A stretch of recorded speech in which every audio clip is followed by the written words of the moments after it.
के डेवलपमेंट को देखा जाए तो इनके जो मुख्य दो कारण होते हैं। जो पहला कारण होता है वो होता है इन्वायरमेंटल फैक्टर्स, और दूसरा जो है उसके लिए जेनेटिक रीजन्स होते हैं।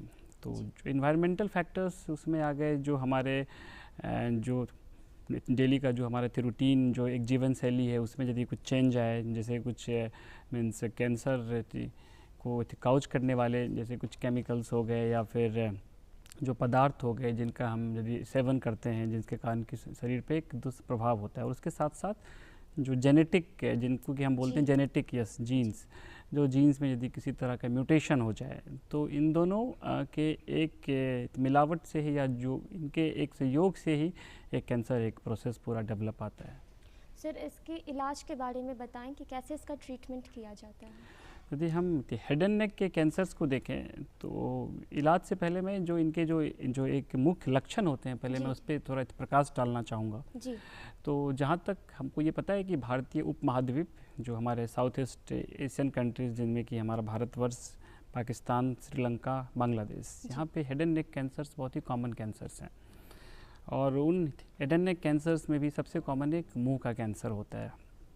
तो मुंह के कैंसर्स के जो लक्षण होते हैं उसमें से एक सबसे पहले हुआ, कोई भी जैसे मुंह में कुछ एक घाव हो रखा है तो उस घाव का समय के साथ ना बढ़ना, 2-3 हफ्ता बीत गया हो और वो ठीक ना हो रहा हो, मुंह से रक्त का स्राव हो रहा हो जिसको ब्लीडिंग कहते हैं, जैसे कोई टूथब्रश कर रहा है या दांतों की सफाई कर रहा है तो एक्सेसिव ब्लीडिंग होना।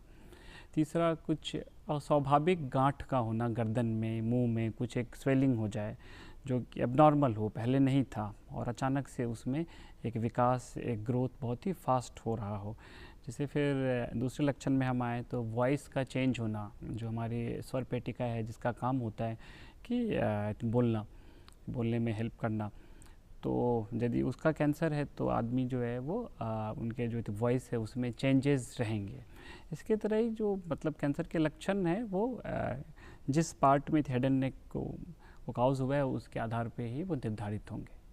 सर, तो जैसे आपने बताया मुंह के कैंसर, जिसे हम ओरल कैंसर भी कह सकते हैं, तो सर इसके अर्ली सिम्टम्स क्या हैं? सबसे पहले क्या दिख सकता है इसमें? जैसे कि मैंने आपको बताया कि जो माउथ कैंसर्स होते हैं, माउथ कैंसर्स में सबसे पहले होगा कि मुंह में कुछ एक तरह का घाव होना, जिसको हम कॉमन भाषा में अल्सर कहते हैं। उस अल्सर का ठीक नहीं होना, वो समय के साथ बढ़ते जा रहा हो, उसमें से ब्लीडिंग होना, उसमें काफ़ी एक पीड़ा होती है, एक दर्द रहता है। जैसे हम ब्रशिंग करते हैं या कुछ वैसा कर रहे हैं तो ब्रशिंग के दौरान में वहाँ से ब्लीडिंग हो रहा हो।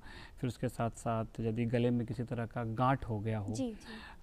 तो ये सब